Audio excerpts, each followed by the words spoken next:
Assalamualaikum warahmatullahi wabarakatuh. Kita membahas mengenai mayoritas. Kita pada kesempatan kali ini ingin membahas mengenai mayoritas. Suatu ketika saya itu pernah mendengar ceramahnya Gus Baha. Gus Baha itu dalam salah satu konten yang saya lihat mengatakan salah satu alasan mengapa penting untuk menjadi bagian dari mayoritas, atau mungkin salah satu alasan mengapa penting untuk menjadi mayoritas. Contohnya begini, dulu, atau jangan dulu deh, sekarang, di zaman sekarang, tahun 2022, kita mengetahui bagaimana sih cara memakai jilbab. Cara memakai jilbab itu ya, kalau memang kalau pakai kerudung pasmina itu harus pakai ciput atau pakai dalaman kerudung. Kalau pakai kerudung segi 4, itu setidaknya rambutnya jangan sampai kelihatan. Itu hal yang kita ketahui belakangan ini. Kenapa kita bisa menganggap bahwasanya orang yang pakai kerudung yang rambutnya kelihatan itu salah?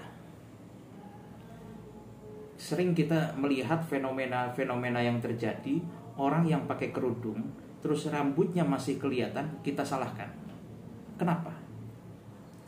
Karena mayoritas yang kita lihat itu perempuan muslim yang berhijab pakai kerudung ya rambutnya nggak kelihatan. Kalau pakai pasmina ya pakai ciput. Dan itu kebanyakan yang kita lihat ya seperti itu. Mayoritasnya seperti itu. Tapi sekarang saya tanya, andai kata yang pakai kerudung tapi rambutnya masih kelihatan itu lebih banyak, pakai kerudung tapi rambutnya masih kelihatan, maksudnya rambutnya masih melucut keluar, sama kayak kalau saya pakai peci kan kurang rapi ya, seperti inilah. Kalau memang wanita, kaum perempuan yang memakai kerudung, rambutnya masih kelihatan itu lebih banyak, yang benar ini yang mana? Kira-kira. Kalau kesimpulan saya sih sepertinya yang benar itu ya yang rambutnya kelihatan. Karena itu mayoritas yang pakai.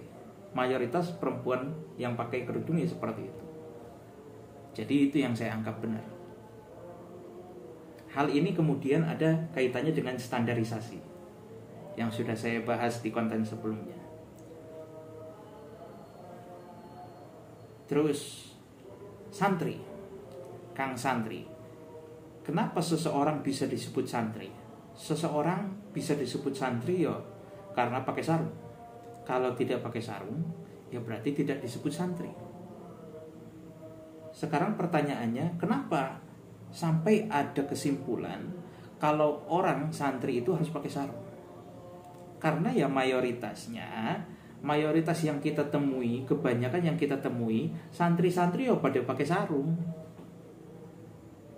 Kalau semisal santri yang tidak pakai sarung, semisal pakai celana, sebagaimana perintah dari Gus Yahya ketua PPNU, Tanfisia sekarang harus pakai celana.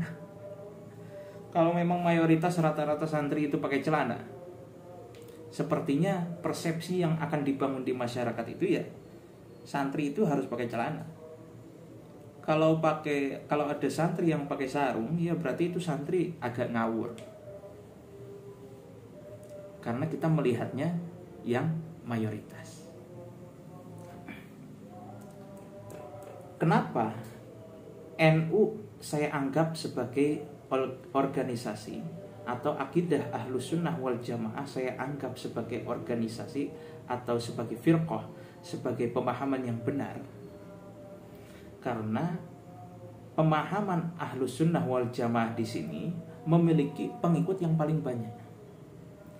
Mazhab Syafi'i, kenapa saya anggap mazhab Syafi'i itu benar? Ya karena penganut atau pengikut dari mazhab Syafi'i itu banyak. Makanya itu kalau Anda teliti di dalam kitab-kitab fikih, literatur fikih, itu ada peribahasa atau ada kosakata ijma', ada juga ittifaq. Antara ijma' dengan ittifaq itu beda. Ijtima' ulama dengan ittifaqul ulama itu beda. Ittifaq ya kesepakatan, ijma' ya juga kesepakatan. Tapi sekalipun keduanya terlihat seperti mirip, akan tetapi ada perbedaan. Kalau tidak salah, ijma' itu ya artinya seluruh ulama bersepakat. Tapi ittifaq, kalau ittifaq di sini kesepakatan hanya diambil atau hanya dibilang sepakat oleh golongan-golongan yang mayoritas saja. Jadi sekarang kembali kepada pertanyaan dasar, penting tidak untuk menjadi mayoritas? Penting.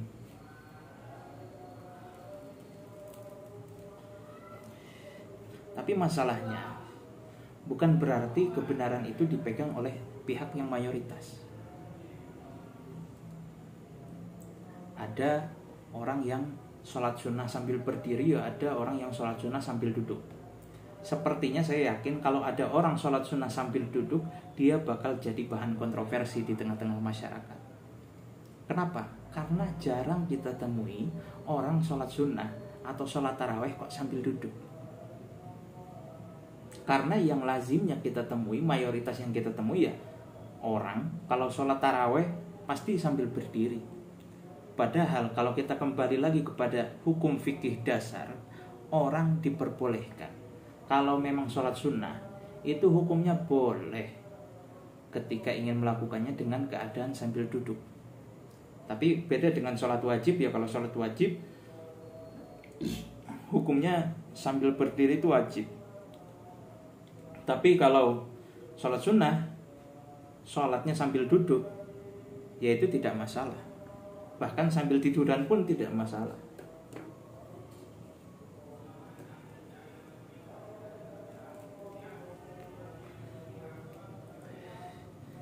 Jadi kalau untuk dalam permasalahan mayoritas seperti ini, bagaimana tanggapan Anda?